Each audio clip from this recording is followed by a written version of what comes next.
Welcome everyone to today's webinar. This is how to determine the best funding opportunities to pursue. My name is David Gates, and I'm the Director of Online Education here at GrantStation, and I'll be your host. Now, if you're looking to take your grant strategy to the next level, you need to identify and prioritize the grant opportunities that have the highest return on investment. And today we are lucky to have two extremely bright grant minds with us who can help you do so, Cynthia Adams and Alice Ruhnke. Cindy is GrantStation's founder and corporate advisor. She has spent the past 40 years helping nonprofit organizations raise the money needed to do their good work. Alice is the president of GrantStation, and before she was the president here, she founded her own grant consultancy, The Grant Advantage, where she raised over $45 million from federal, state, and private grant makers for her clients. And today they're going to show you how to determine the best funding opportunities to pursue. So with that, I'll hand it over to Alice Ruhnke. Thank you, David, and thanks everyone for being here, and happy Halloween to you all. I'm so excited to be doing this presentation with Cindy, who is the founder of our organization and also the person who kind of created the decision-making matrix that we're going to be talking about quite a bit today. She's one of my favorite people on the planet, so it's really super fun to be able to present with her. One of the things that I really think in just grant writing and doing development work in nonprofit organizations is that often as the grant professional, we're asked to do so much work. There's so much work to do, from finding those funding opportunities to writing proposals to working in the community to evaluating and working on the management of things.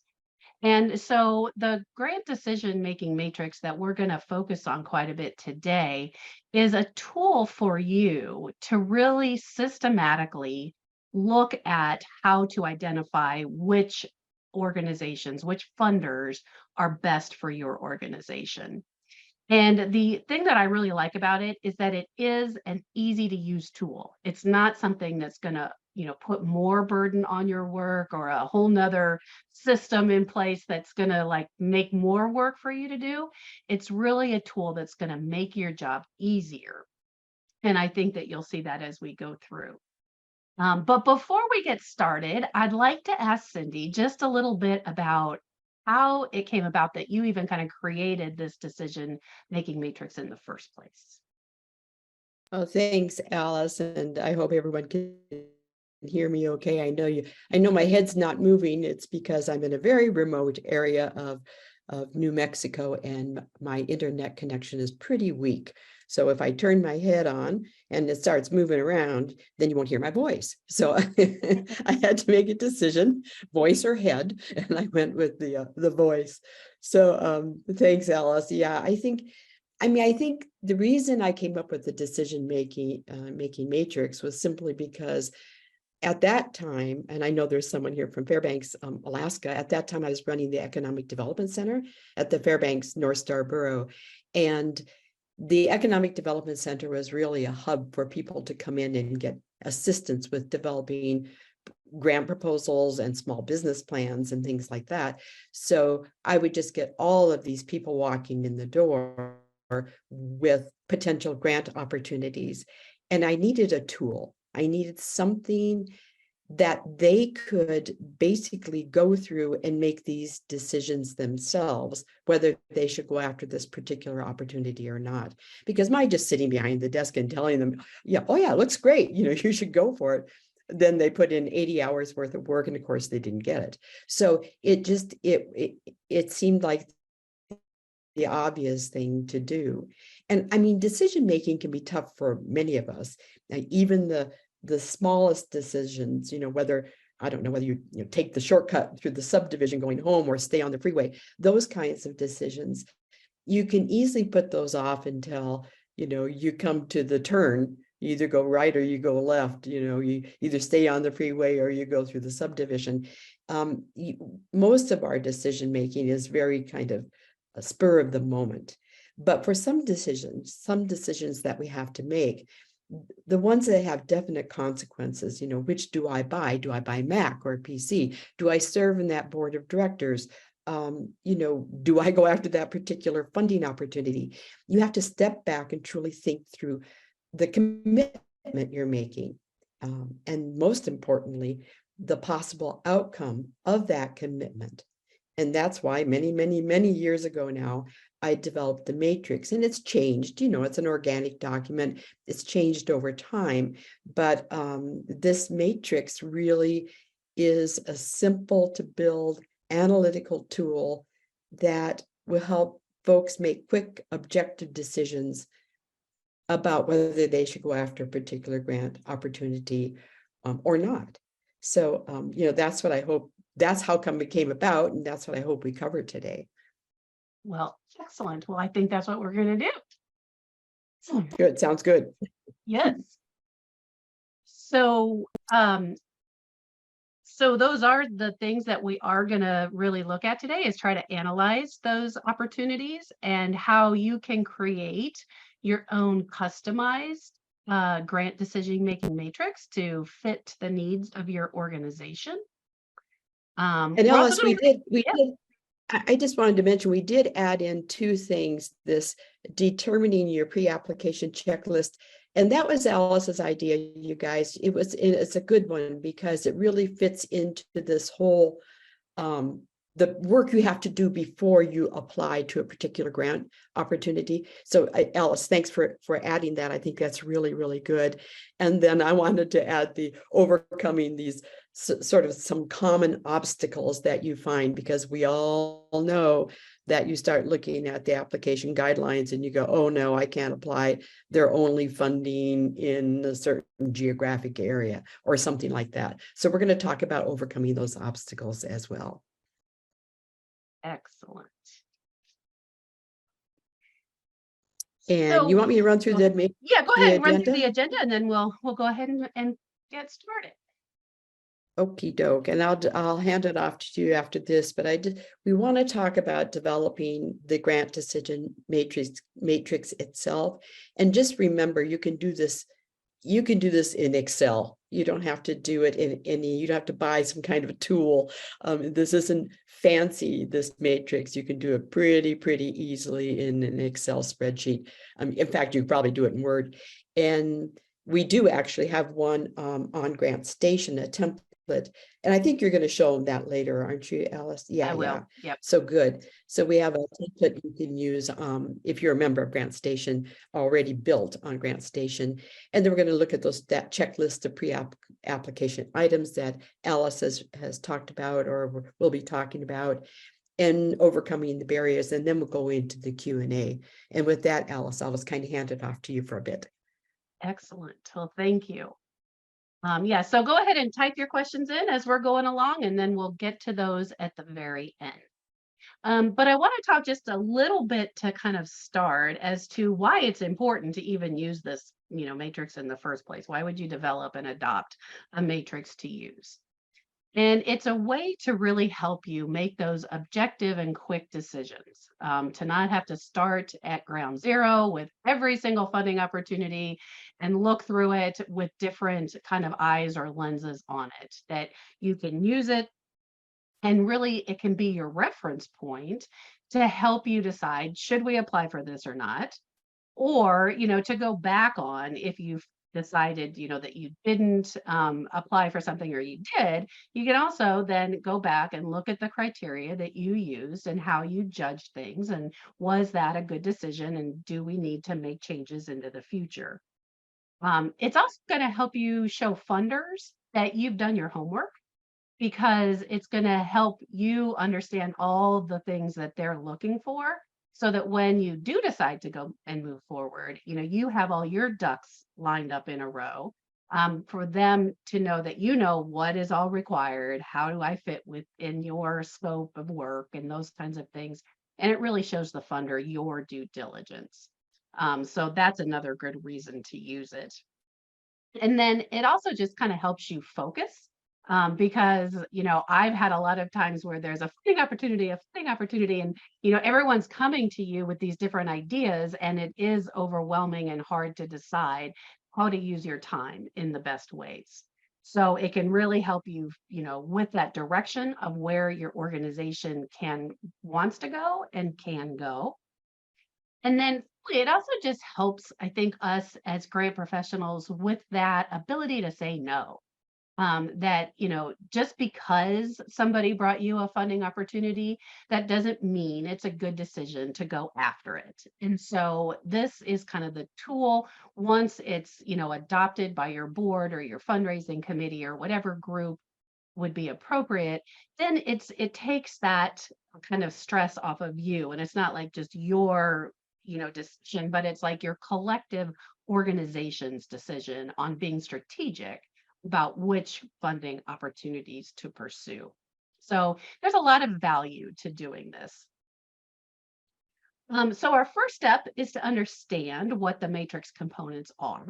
And so the basic components are the criteria that you'll use to evaluate, then the weights that you're going to assign to each criteria.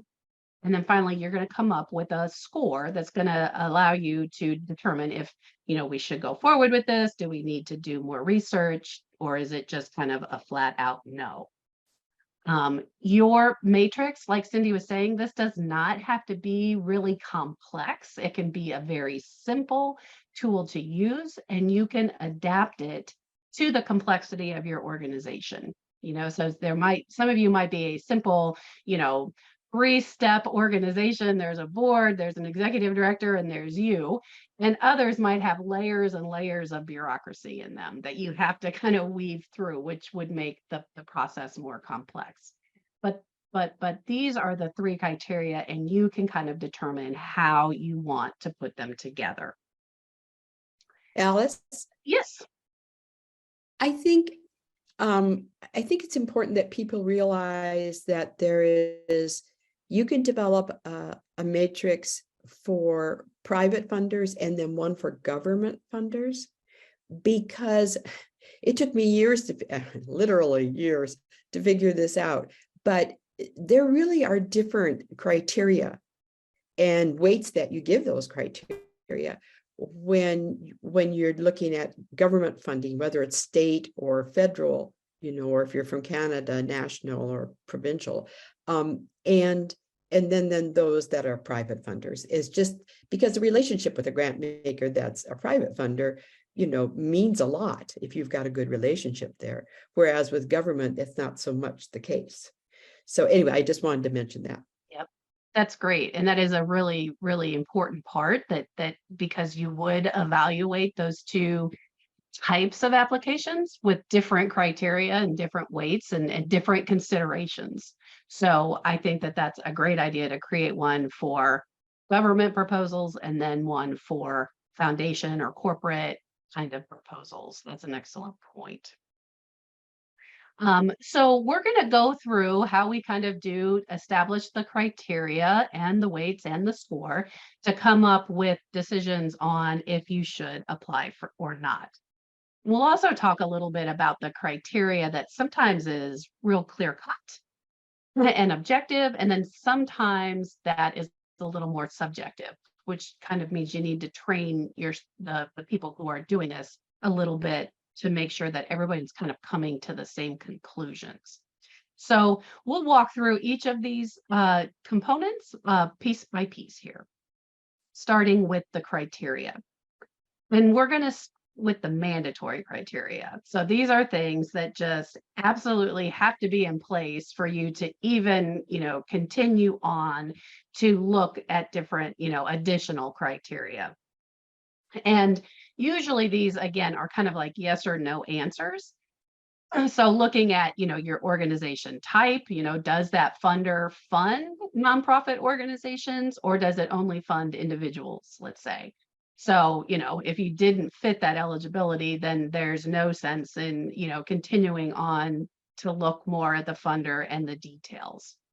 Or are you aligned with their geographic area? And, do you serve where they are seeking to fund projects?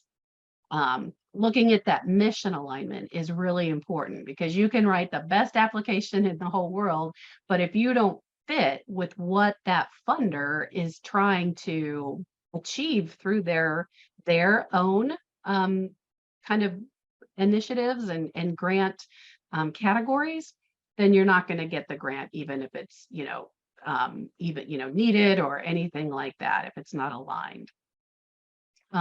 There can be issues around budget size, and we'll talk a little bit about that criteria and again, some workarounds. But a lot of times the budget can be a thing that could make you have to do some additional steps to determine if you would move forward. And then obviously showing that you have served the target population in some regard is always a really critical thing to help them see that you have indeed, worked with the target population. Even if you're proposing a new project, as long as you worked with them and can show that you've had a great impact on them in other areas, then a new project would fit it, very well. So, working with that target population is just really important for funders to see. So this criteria again is kind of, this probably won't take you a lot of time to run through these particular things of your eligibility and your geographic scope and your mission, those kinds of things. If you use a system like GrantStation, which I hope you do, you see that in the funder profile. So kind of at a first glance, immediately, do I continue to dig into this funder, or am I not meeting some of those basic criteria? So this kind of process will really become second nature to you. It'll be a fast way to kind of weed out those that just absolutely don't fit you, and then allow you to spend more time with those that are better fits for you. So next, we're going to look then at how do you kind of establish your own criteria to use beyond the mandatory criteria. And so you really, again, can look at you want to spend some time with people in your organization to kind of talk about what that unique criteria for you is. And really, looking at those different criteria that are, again, very subjective, like, do we have a good relationship with this funder? Those are things that, again, one person might define a good relationship in a different way than another person. So those subjective criteria you'll want to talk about as a team and kind of how you're defining things.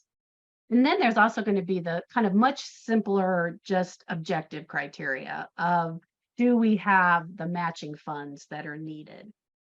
Or do we meet all the, are we consistent with the funders' mission and their areas of giving, those kinds of things. So I'm not going to run through each individual one here. Again, I think deciding which criteria to use has to do with your own organization, your own, ability to write the applications and develop those proposals, kind of what you have as a group to start to analyze and that kind of thing. Is it a really large group? Is it a smaller group? Those kinds of things. And you can, again, like we were saying, just establish your own fit for what works for your organization and what's important to you, what matters to your organization, and those kinds of things. So once you've developed, sorry. I just wanted to say that you really do have to establish your own unique criteria, because these are just examples, you guys. You may say, oh yeah, this is good, is the funding consistent with our mission? Yeah, we want that in as one of our criteria. But you're going to have some other unique things that really apply just to your kind of organization. So it's not just slap these questions into your spreadsheet and use them. You really want to think through each one of these, and then maybe add a number that are particular to, let's say, a public school or a Montessori school or a health clinic.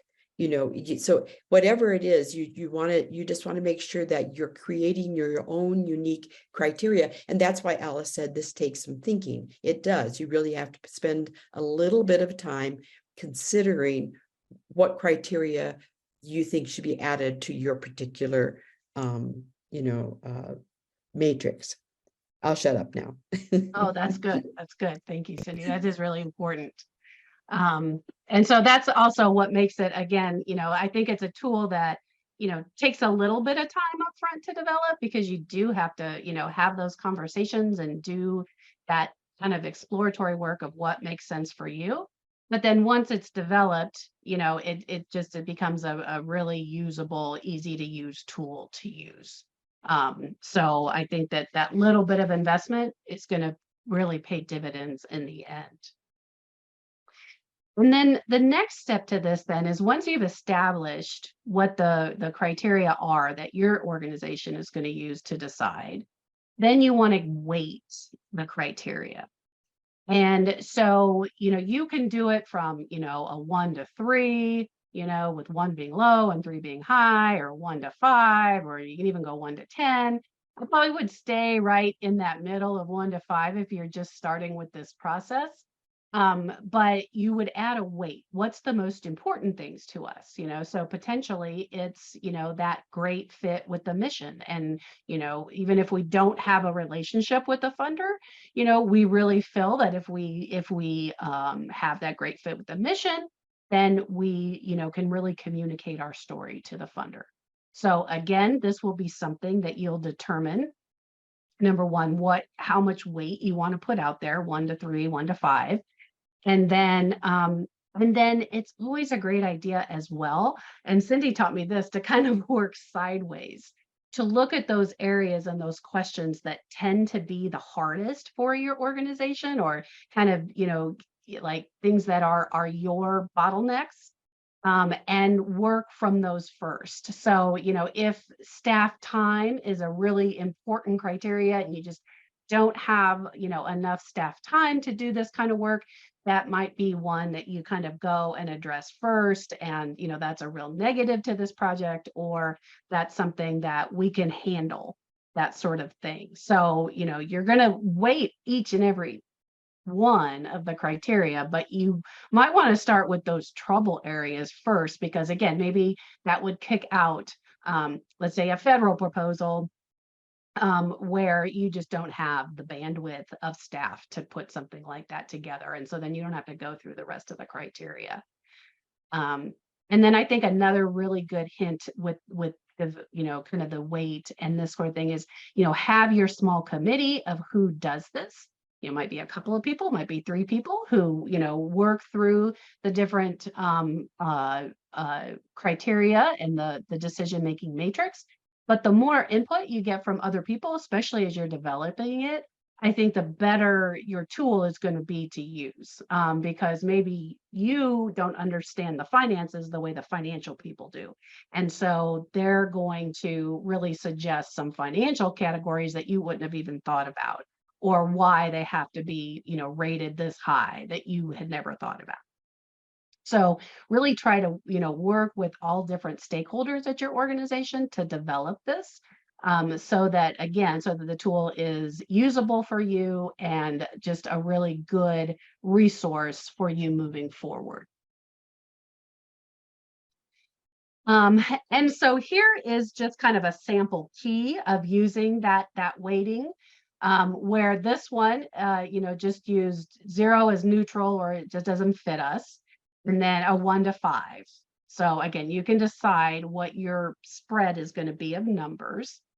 And then you'll kind of create this, kind of key as well, that if we get this many points, then we would apply for this application. If we get this many points, we're not going to apply. Or we're going to have to, put this to more consideration, with more people looking at the criteria and the grant requirements and all that kind of thing in that kind of middle section. So you could do it with a number, if you knew that you had, you were doing it on a 1 to 5 and you had, 10 criteria, then the high is 50, that kind of thing. So you could do it with a number, or you could do it with a percent, the top 10%, the top 20%. That have the highest numbers, we're going to, apply for those first. If we have time, we're going to look at these other ones for further consideration, or not apply at all. So this is just an example of, again, why it's just an easy tool to use once you've developed it. Alice, Mhm. I just wanted, if you want to go back for just a second, I just Yep. wanted to mention that that area of further consideration Mhm. that I have found that a lot of when you start using the matrix, a lot of your scoring will fall in that area because it's usually not cut and dried. Yeah, we fit perfectly, or we don't fit at all. And so I found over time that further consideration score, it does something really important to the grant writer. It makes you contact the potential funder. It says, I've got to find out if we really, this really works for me or doesn't work for me. So when I found myself running the matrix and I would fall into that further consideration area, I would say, okay, I really need to talk with the grant maker about this particular, so it was, yeah, Mhm. it's, you'll find as you use the scale, this rating scale, or whatever scale you come up with, you will find that you're going to fall a lot into that further consideration category. And in that case, if you have not at that point contacted the grant maker, that's pretty clear sign that you probably should. That's an excellent point. And I think it also goes back to that point earlier where, it's going to show the funder that you've done the research and you've done the work and you've done your homework, and then you're ready for that more in-depth conversation and talking about your project, your organization, what you are going to do, what they want to see happen. Yeah, exactly. Yep. Absolutely. And that will also help you like kind of know a little bit. Either they'll say, like, you really don't fit with us, or they'll say, that's an exciting project. I'd like to, and it'll give you an idea. Okay, this just propelled that up, or it smushed it down. Right. Smush being Right. the professional word there. Yeah. Excellent. So here's just an example of a full decision making matrix. Again, you rate each individual grant maker or grant opportunity with each criteria that you've identified. Again, in this example, we pulled them apart as being either kind of subjective criteria or very objective criteria. And then you do the weights, and then that comes up with your final score to decide on where you fall into your key of applying more information or not applying. And one of the things that I think that again is really important as you're looking at those is really keeping in mind, the size and shape of your organization. And do you have the human capacity that you need to do these applications? So that could be a subjective criteria of, proposals can take no more than 20 hours of work or something like that in order to be able to do all the work that your organization does. Alice, I've seen that over the years, that smaller organizations, if you're a small nonprofit, and let's say you have one employee, or you're an all volunteer working board, or you maybe have 2 employees, but you're very small, that it's smart to go after, even though you may fit with the application guidelines for a larger proposal, a larger grant award, it's smart to go after those easy application requirements. So like, I don't know, Alice, if you've ever done this, but Ben and Jerry's has a really, really simple application procedure. I mean, it's like 2 pages. Those are the kinds of funding opportunities that a very small nonprofit needs to go after, because those $5,000, $10,000, $15,000, $20,000 awards will build up your stamina, allow you to manage proposals, and you'll find that if you add that kind of criteria to your matrix, that it's a simple application procedure, because you have a small step. It's incredibly important. It's just, it carries so much weight, because not just, and you may want to add something about management of the proposal to your criteria, Sure. especially for a small organization, so Mhm. yeah. And then I think after you develop a matrix like this, I think it's important that you really run it through You can go ahead to the next slide, and I'm sorry I Okay, interrupted no, you that's there. fine. No, this is good. Yeah, yeah, that's good. Yeah. So I mean, I think after you developed a draft matrix, you really want to run a few test cases through it. And I suggest using the application guidelines of a grant maker whom you know will fund you or has funded you in the past, just as a test case. And that's usually a fairly good, test, and will be helpful in shaping the criteria and establishing your scoring.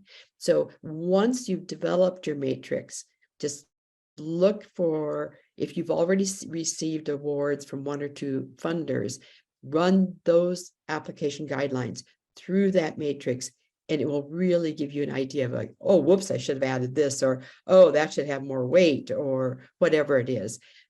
I think that's really, really helpful. First time I did it, I ran my application guidelines through my matrix, and it didn't work at all. I was like, okay, all right, I did something wrong here. Of course, this is many years ago. Yeah. I sat around, scratched my head for a while, but then I figured it out. And the idea is you just have to make sure you're covering your bases on all the different criteria, the weights that you give it, and of course that final score. Absolutely. That's a great idea. I had not thought of that, of using, something that you already know ahead of, and then you'll be able to Yeah. judge your own matrix for yourself, knowing what you've done in the past. So that's a great idea. I love it. So that's how you develop a decision-making matrix.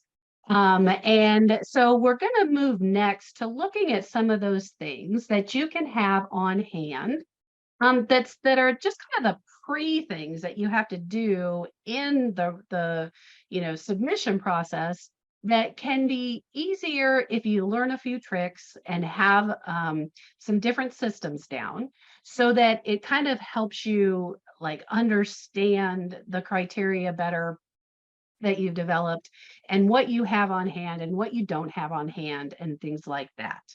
So it's broken down into just three kind of categories that might overlap a little bit. But the first part of this checklist is just those organizational documents that a funder is going to ask for. And again, this also helps you to determine what you have that you might need to submit with that application. And then if you don't have these things, again, we'll talk about a few of them and how we work around them. But the other question might be as to how you develop them as well. So some of these are, kind of obvious in your development of your 501c3, that you got your designation letter, you got your tax ID number, your mission statement is in that organizational documents that you use to get your 501c3, your articles of incorporation, right? So those are things that you created in order to create your nonprofit. But these are a lot of other documents then that funders are asking for, like your tax forms, or have you had an audit? And, is an audit required by that funder? Or having that updated list of your board of directors, just very common things that a funder, or an organizational chart, that a funder might ask you to attach to your application. And so with all of the things that are kind of on this checklist, and on all three slides that I'm going to show you, I really recommend that, once a year, you go in, designate somebody to go in, update all of these documents with the newest year's information. So, your 2024 board of directors, when that happens, get your 2024 organizational chart together, get your 2023 tax forms together, keep these things kind of in central locations where a lot of people have access to them. So either keep them on a shared drive or on multiple computers in the office, and keep these common things, because these are, again, things that funders are going to want you to attach to your application. Handier these things are, the more that you kind of work on them each year and update them and have them ready to go for everybody in the organization, then the chances that you will be able to, meet more criteria from different funders and things like that. So these are just some of those organizational documents. And then proposal development documents, those are a little more fluid. That these would be things that maybe wouldn't make you decide if you were going to apply or not, but knowing if you have these things really will help you to decide how much time you're going to have to invest in this particular application. So I could find that I had a client who I've written a grant for, and it's a very similar grant. We're going after, a very similar, funding opportunity where a lot of this had been written previously. So the need had been written, the approach, I had the job descriptions, I had the background of the organization, I had this stuff all written. So then that would help kind of, do I have to create all this from scratch? Or are there some of those, proposal documents, components that we already have written that's going to help us in the writing, the time that it takes to do all of that. So these are things that, again, you don't have to have these all finished and polished in order to say yes to a funding opportunity, but it helps you to decide if you have the capacity, or is it a new project, that you have to develop all of this from scratch. That's a, kind of a different way to walk through that planning, through your matrix kind of thing. So these are just different, common ones that most funders are looking for. And then finally, the last set of documents are more your financials. So, usually a funder is going to ask for that annual organizational budget. They're going to tell you if matching funds are required. And if they are required, how much do you have to match? And if you have to match, how much can be cash or how much can be in kind and things like that. So, knowing what kinds of matching funds, which are just, again, other funds that you have that support your projects that are kind of already in hand. And then if you're kind of moving up the food chain of grants and you're moving from that, private foundations, corporate, community foundations area, and you want to move up into government proposals, these three things would be things that you would want to go ahead and kind of get taken care of now, which is your grants.gov registration, your system for award management registration. And then if you have a federal grant, you could start to work on getting an indirect cost rate agreement together. So those are kind of, if you're not looking at government grants, don't worry about these. But if you are, those are things that I would start to get all situated now, so that when the time comes to write the application, you're not messing around with these systems. You're just messing around with writing the proposal, which will take up enough of your time.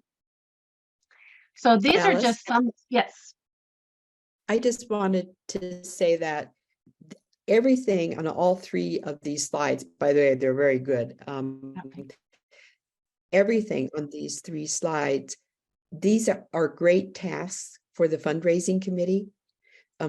Oftentimes people that are on a fundraising committee, they'll join the committee, but they don't really like to ask for anyone for money. So these are the kinds of tasks that they can take on that are super helpful for the staff of an organization when they're trying to develop grant proposals. So I just want to say that these are just the perfect tasks for the fundraising committee. And I'd really suggest people think about printing these three pieces, these three checklist slides off, taking them to their fundraising committee and having people put their name behind one of them. and say, I will do this or I will do that. Just be sure and add a timeline to it so that people know when it's due. But yeah, these are great, Alice. Really, really well done. I love this. Excellent. Thank you. And we can send you the checklist as a PDF as well. We have so we'll send it to you with your slides and everything. Oh, So perfect. Perfect. yeah, yeah. So you can just take that right to your committee. That's a great idea. Okay, so we've looked at some of those things that we can kind of pre-prepare that, again, help us make those decisions on what to pursue or not. Now we're going to turn to like some of those barriers that you may or may not have and things that you can kind of do to overcome them. And then we'll stop talking for a little bit and do some questions.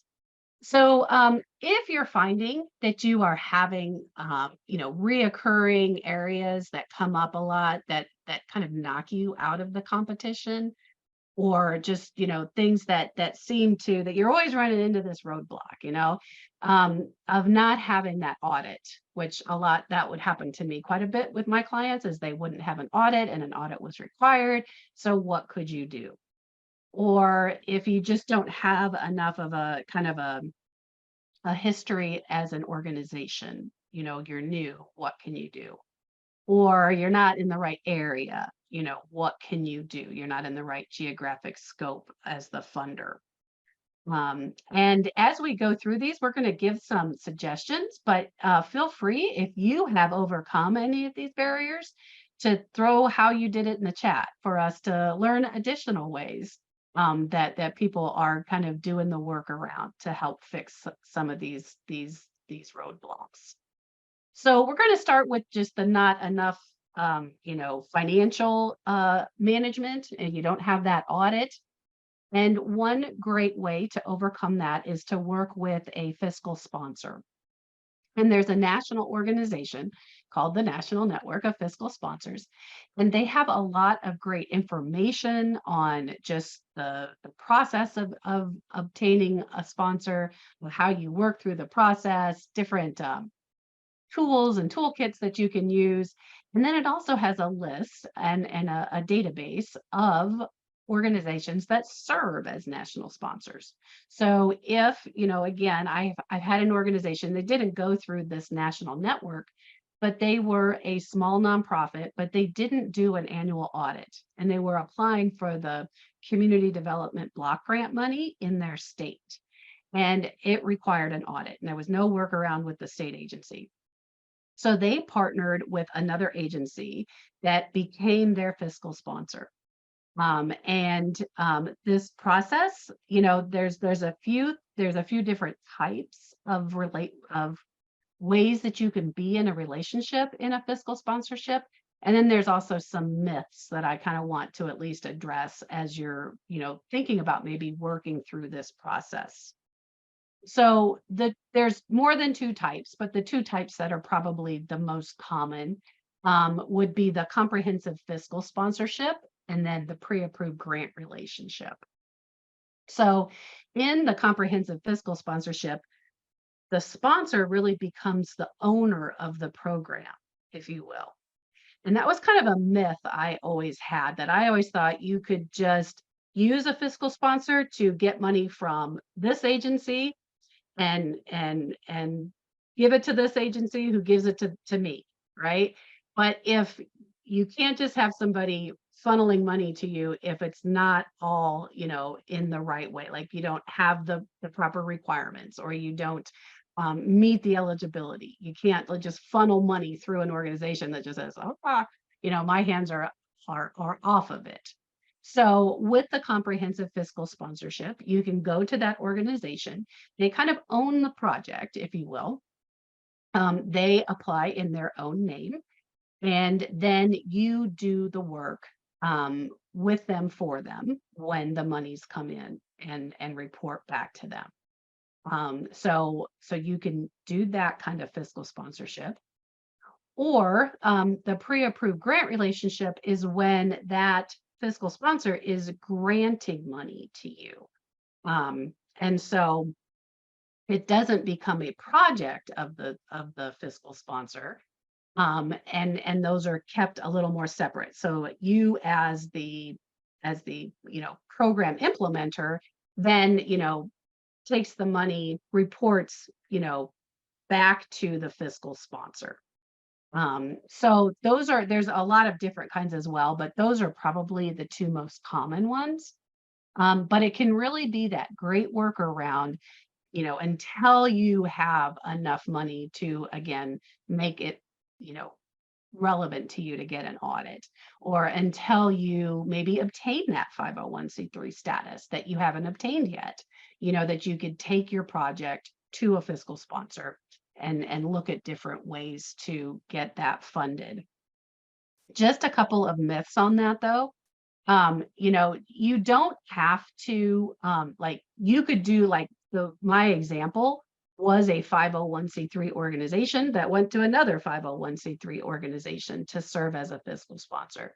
So you can do that. I mean, it does just because you have your 501c3 doesn't mean you can't get a fiscal sponsor to help you if you're not meeting that criteria. And then sometimes, the relationships, sometimes they evolve and you bring a project to a fiscal sponsor, you implement that project until you've, developed enough to get your own 501c3 or, get enough maybe of the financial management that you need. But sometimes they sit there forever. They're like a project within that organization and it kind of always flows that way. So there's no one right way to do that. A fiscal sponsorship also, it's again, what's really important is that we're not just using this middle person, this middle organization to funnel money from one place to another. So it's not like what you used to call a fiscal agent or a conduit. Like it actually, the proper term is fiscal sponsorship and how that relationship develops. And then finally, just realizing that this isn't an easy process because it takes some time and trust that needs to be developed in conversations and, written things back and forth and things like that. So, again, if you're thinking that this might be something that you would want to do in the future, I would start working on those developing those relationships now, because they take a lot of time, and you certainly don't want to get to where you're just like, I'm going to pick anybody at this moment to get this grant application in, and then you've kind of married into something that maybe wasn't the healthiest relationship, which that could then hurt you. So realize that this is a great option, but it's not a quick and easy fix. It's something that you do have to spend some time developing. Another possible fix for some of the financial issues that you might have or not meeting some of the criteria is to create a financial oversight board. Now, this is not like what your board of directors has as a finance committee, right? Because you probably already have a finance committee. But this could be an independent board and it could just be 3 people that have that financial wherewithal. They, work in the field of banking or, with accounting or different things that could really come in and look at your financials every year and provide you with kind of a written assessment of, based on what they know, you're following all the recommended, generally accepted accounting practices, or, based on what they know as professionals, you're in line with all legal requirements to maintain your 501c3. And I was once on a, Alice, oh, yeah. I'm sorry to interrupt you. I was just going to say that the oversight committee, what I found over the years is we would set up these oversight committees, this oversight group of people. It might be 2 or 3 or even 4 people that would sit on this and be CPA and other people, and they were willing to do this as volunteers because they were just doing an informal review of the finances. They would ask some questions and blah blah blah blah. What happened in almost every case was that after 2 or 3 years of having this, informal financial oversight group, 1 or 2 of them would step up and say, why don't we just do a real audit for you guys? so we didn't have to pay for it, Mm. but it was done as a true audit. And it was a way to sort of groom people and bring them in, and they got further and further into it. That's their job. And so looking at it, they would go, oh, whoa, maybe I should just, volunteer my time and do a real audit for these guys this year. And it happened, I'd say 90% of the time when we would set up these review boards. And it might take a year, it might take 2 years, might take 3 years, but it almost always happened. That's a really awesome outcome of that. Absolutely. And I think that, with the way corporate giving now has a lot to do with their Yes. professional staff and their professional Yes. staff giving to the nonprofit community, looking for Absolutely. corporate folks to sit on this committee then to continue that link, because they're giving more of their professional staff time. And that could be like the first rung in the ladder. That's a great idea. Yeah.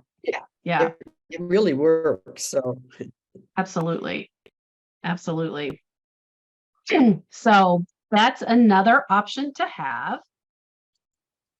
And then, if you have other barriers, around, maybe you don't say maybe live in the geographic area that the funder is looking to fund, but maybe you live in the geographic area or something. So you might not fit, to the letter of the law, but you could use a collaboration to number one, to just make your own individual programs fit, but then just thinking of collaboration in a larger context of how collaborations can help you find new funding sources as well, and kind of create through the partnerships that you develop a bigger system of grants to kind of support.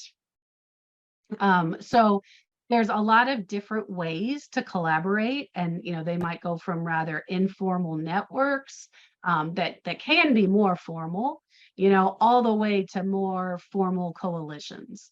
So there's no one real definition for any of these terms, but some of the things that we're seeing a lot with funders is that they're really looking to kind of fund collaborative change. They're really looking to fund movements and system change. And that usually requires the collaborative efforts that you're doing on the ground. That requires you working with a lot of different people. And so, and Alice, I don't know. Yeah.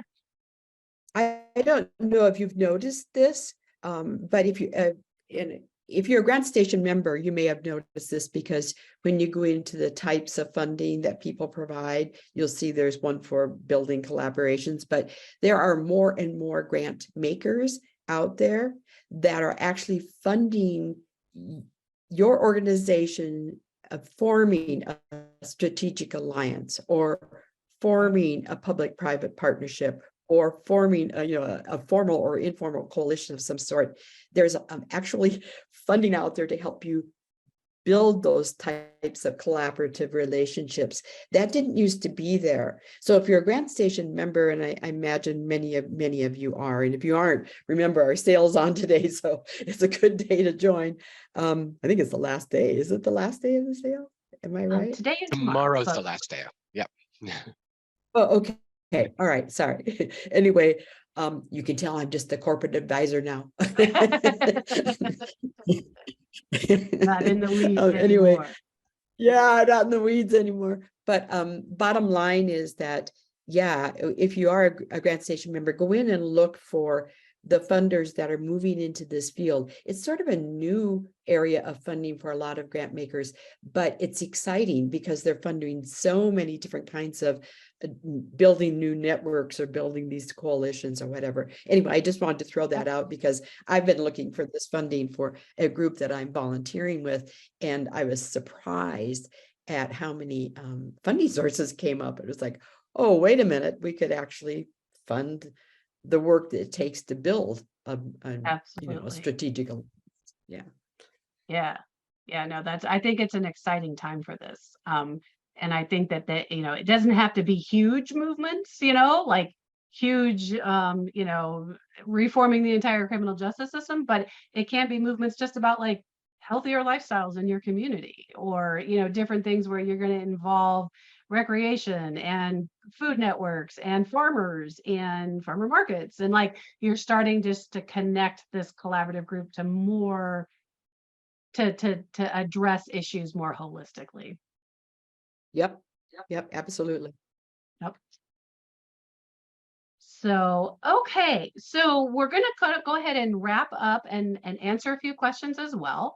But I did want to share, Cindy had mentioned, the decision-making matrix. If you are a member of GrantStation, you do have the decision-making matrix within your membership as part of your dashboard. So it's already kind of pre-done for you here, where you can evaluate each funding opportunity. So that's an option that you have with membership. And then finally, I'm going to let Cindy just talk about these real quick, but if we want you to take advantage of our sale, which is soon ending. So if you buy a membership today, we're going to provide you with 2 takeaways of information. Yeah, so the first one, and we just decided to do this like 2 days ago. We have this wonderful Ellen Maurer, who's the CEO of GrantStation. She's a brilliant woman, and she runs the State of Grant Seeking survey every year, along with several other people in the organization. But it's incredibly popular. We always have 2,000 to 3,000 or more organizations that take part in developing that survey, and of course our staff works on, and Ellen particularly does the analysis afterwards. And she wrote this article called Organizational Age and Effective Grant Seeking that is just brilliant. It hasn't been published anywhere, and we're going to be sending it. If you become a member today, we'll be sending that off to you along with the grant research. It's a step-by-step grant research article that Alice wrote for us. And both of these white papers are incredibly valuable. And I think you will find, especially that organizational age and effective grant seeking, that is just, Alice and I both just read through it and said, where has this been? And Ellen was like, oh, well, I wrote it, but I never shared it with anybody. It's like, Jesus, Ellen, that's great. So that's one of the reasons you're going to get that if you become a member today. But anyway, I just wanted to mention those 2 things. And Alice, thank you for the finding the best funding opportunities. It's really a good step-by-step. Thank you. Okay, so we're going to go ahead. Just one minor thing. If you get a membership today, you'll get your membership today, but we won't get those out probably until later in the week. But they will be coming. So I think what we're going to do now is open it up for some questions as to what people have been needing to know. Yeah, so there's quite a few questions there, so I don't think we'll get to them all, but there's some interesting ones that we can talk about. So Lauren had an interesting one, said, we use a decision rubric in our current processes, but with some new leadership, there's more pressure to ignore the results. Since the process is only good when it's actually being used, what do you suggest to help increase buy-in from senior leadership and or the board? So what I've done this is Cindy here, what I've done in the past, one of the reasons I developed the matrix, truthfully, you guys, was simply because I was getting so many board members coming in saying, could you write this proposal? And when a board member asks you to write a proposal, you kind of feel obligated to do it. So what you can do is you need to take that matrix and you need to take it to the board, get the board to go through it and adopt it. Formally adopt it as the matrix that you use. Then when people ask you to write something, you can say, let me run it through the matrix. And if it comes out negative, then you don't do it. If it's positive, you do it. And if it comes in that in-between area, that's a good time to ask that board member to make that call for you. So, it's, the idea here is you have to get approval from leadership. If you don't have it from the highest leadership, then people are always going to try to work around it. Yep. All right. Excellent. And then Katie asked, how do you ensure you're filling it out correctly? Much of our grant decision matrix feels a bit vague and subjective. I really liked Cindy's idea of running it through with, one that you've already received, a grant that you've already applied for, and maybe one that you received and one you didn't receive, or something like that, even. But running it through what you already know will help you decide, like, for example, that, oh, that question just it doesn't help us make a decision, or it didn't help us make a good decision. So we need to look at other criteria, or we need to add something or change it. So I think using what you've already done and what you already know is going to help you refine this to be the best tool that for your organization. Okay. That makes And I sense. think that, Alice, I think it's also important that you look at the language that you're using in your criteria. If the language is vague, then the outcome's going to be vague. Sure. If the language isn't clear and concise, if it doesn't say exactly what you need it to say. So look at each one of your criteria and maybe do some reworking of the language. Excellent Yep. advice. Then a couple of questions that are kind of related. So David and Denise said, how do you determine the likelihood of an award? And Denise said, how do you assess how competitive your organization is? One of the things that I did a lot, if there were any opportunity that I had to either like go to if it was a federal proposal or a state proposal, of going to, the pre-conference, the technical assistance sessions, or talking to a funder directly, I would ask questions just as, like, how many applications do you envision receiving for this? And then, on the other side, kind of already how many they're going to award. Usually you kind of at least have an idea on that, or if not, then you can ask. But that always kind of helped me to determine, if there's going to be 700 applications and they're giving out 10 awards, the competition is going to be a lot higher, obviously, than if they were going to get 70 applications for 10 awards.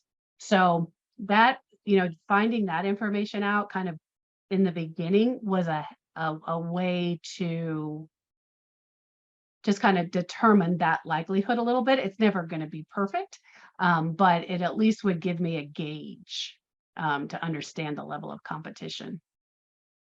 All right. Excellent. Then that's the next question here. You mentioned a few times the importance of having a relationship with funders.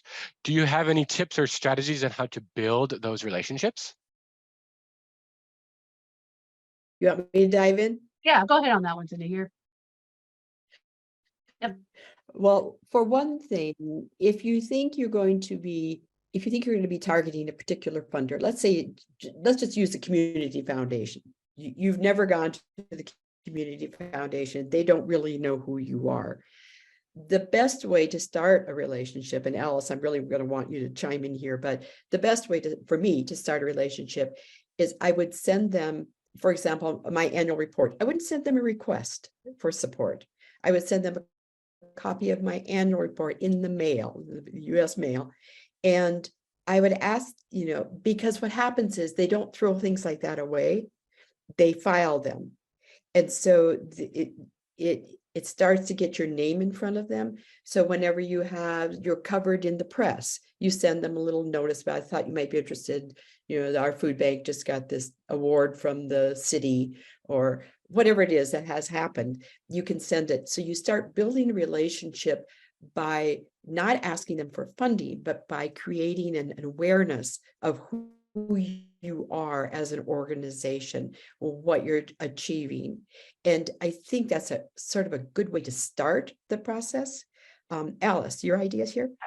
No, I really do agree with that. I think that, just in general fundraising, I think that there's some like rule about people have to, interact or see you at least 3 times before they'll donate to you. It's kind of the rule of thumb there with donations from like individuals. And I think that that same thing is true with funders, that, you know, not knowing anything about you and then just starting out with an application. Again, there's a chance you could be funded, but you could also probably do some pre-work to develop that relationship, you know, call them up and ask them for, you know, 20 minutes of their time with real specific information that you are asking them for, and sharing that, you know, how you two already align, you know, showing that you've done your homework, not asking questions that could easily be answered if you read their website or you know, their application guidelines, but you know, showing them that you've done that research with them and that you're looking for the best alignment to help them fulfill their mission. And so that can be part of that process of, you know, dripping information to them. And then once, you know, that information is kind of in front of them, then you could have that first meeting, phone call, whatever, and start to talk more about the specifics of how you really have solutions to the things that they're looking to fund.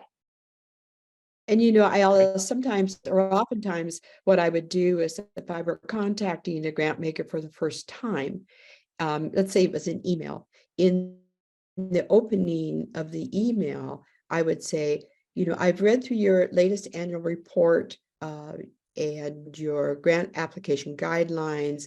I've reviewed your website, and I've, you know, talked to so-and-so who you funded last year. I have a feeling that we really align with one another. I have just a very few questions that I'd like to ask you, if I could have 5 or 10 minutes of your time. And usually that kind of opening, you've told them, you know, there's no doubt that you've done your homework. And I think that at that point, they're not going to come back to you and say, well, read through our website and see what you know, see if you still have questions, because that's what happens if you say, can I have 5 or 10 minutes of your time? I have a few questions. They're going to come back to you and tell you to do your homework. So tell them you've done your homework before you, before they get a chance to tell you to go do it. Yep. And I think that impresses funders, you know, that you've done that, that you're not just, okay, for the first, I'm going to take up your time to answer questions I could read about, you know, like that. It shows respect for them and their time, and that you're really working to develop a relationship. Yeah, exactly. Yep. And then I think we'll do one more question, and then we just have a couple of wrap-up questions. For the full criteria, are you completing this rubric alone as a grant writer or with a group of people from your organization?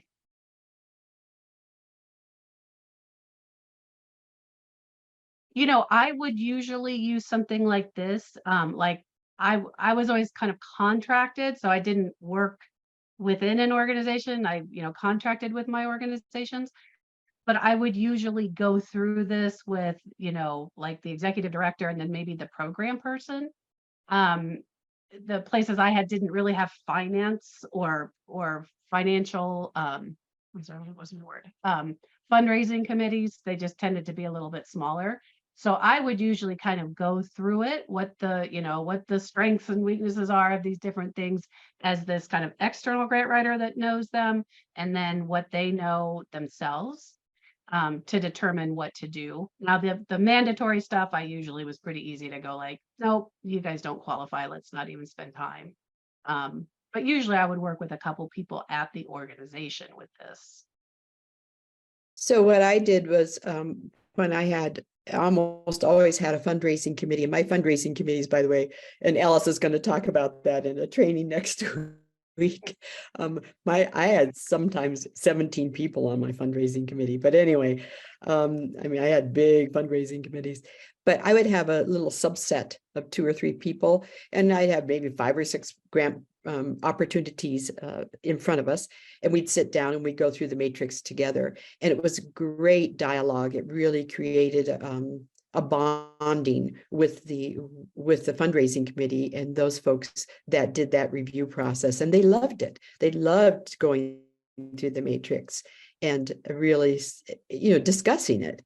And when we would stumble upon something like relationship to the grant maker, oftentimes one of them would say, let me go ahead and make that contact and see what, I kind of know somebody there. Let me talk with them. So it created this this bonding with the fundraising committee that was really healthy. And so, I think that having you can do it on your own, but having 2 or 3 people from the fundraising committee sit down and really kind of go through this together it can be fun. So, And it gets their buy-in, right, as well, like, and that sort yeah, of thing. I mean, agreed, it can be done alone, but then it's like, with the others' approval as well, or one other person or whatever, then it really shows that you're doing your due diligence as a professional. yep, Great. yep. Then we had a couple of last questions that are just from our members. So they have quite a few members on today's call. So many members were asking, will the extra reports by Ellen and Alice be sent out to people who are current members, or is it just people who will purchase a membership today?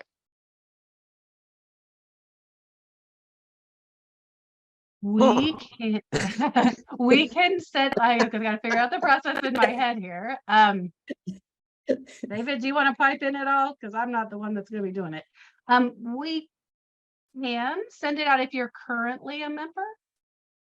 Yeah, we can get it out to Yeah. We'll take the list of those who attended. I can take the list and I can then- find the members on the list and make sure Yep. that you all get a membership. So I can go ahead and make sure that would probably come in a separate email than the one which includes the recording and the slides. That one will go out to everyone who is registered, but to anyone who's a member and who attended, I will get you those reports directly, and I'll probably send that out later this week. Sounds great. And then, like I said, if you get a membership today, then we'll get it out to you later this week as well. So you get your membership right away, but just give us till the end of the week to get the lists all cold. Yeah, to get that started. Yeah, yep. Yep, and there's a question from someone who's has it from a POP, from a GPA, and we'll make sure you get that as well, Stephen. Then just another question about actually finding the decision matrix on GrantStation. They've seen it before, but can't find it now. Yes. Do you want to share the mouse, or I can pull it up? I could show, if you have it handy. I also do have it pulled up. Let me see if I can do it fast. Oh, I can do it quick here. I got it. Yeah, okay. You can see it. Everyone can see it here. Yep. So you go to My Dashboard, then we go to Saved Grant Makers. We scroll down here, and I've saved a grant maker. So it's only going to pop up here if you've actually saved a grant maker before. So I have Schools at Washington. I click on Start Matrix, and that decision matrix pops up. So that's the process of finding that. Visit GrantStation to see our latest online education offerings in the form of live webinars, interactive workshops, and on-demand learning. GrantStation.com, your fast track to funding and online education.